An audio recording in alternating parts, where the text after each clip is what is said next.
வணக்கம். Greece land promoter. 2.25 send இடம், 2.5 send இடம். இது உங்களுக்கு ஒரு குட்டி பிளாட்டு, அதுவும் நாகர்கோவில் என்ஜிஓ காலனி பக்கத்தில் ஒரு டிடிசி அப்ரூவ் பிளாட்டு. மேற்கு திசையை பார்த்து அமைஞ்சிருக்குண்ணா. பாருங்கள், இது பெரிய பாதை. உங்களுக்கு பக்கத்தில் பெரிய பெரிய வீடுகள், எல்லாமே வீடு, நேர் ஏத்தார வீடு இருக்குது, இந்த பக்கத்தில் வீடு இருக்குது, எல்லா பக்கம் வீடுகள் தான் இருக்குது. டிடிசி அப்ரூவ் பிளாட்டு,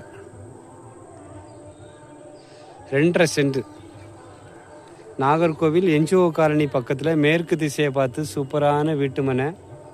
வீடியோ பாருங்கள், பார்த்துட்டு உங்களுக்கு பிடிச்சிருக்கு வாங்கலாம் அப்படி விருப்பப்பட்டீங்கன்னா உடனே கால் பண்ணுங்கள். வீடு வைக்கவும் சூப்பரான இடம், வீடு வைக்கவும் சூப்பரான இடம். ஒரு சென்ட் 10,75,000 சொல்கிறாங்க. பக்கத்துலலாம் வீடுகள் வந்துட்டு டிடிசி அப்ரூவ் பிளாட்டு 10,75,000 சொல்கிறாங்க. என்ஜிஓ காலனி பகுதி சொல்லும்போது கொஞ்சம் ரேட் அதிகமாக இருக்குது. அதுவும் டிடிசி அப்ரூவ் பிளாட்டு, மொத போட்ட டிடிசி அப்ரூவ் பிளாட்டு. உடனே கால் பண்ணுங்கள்.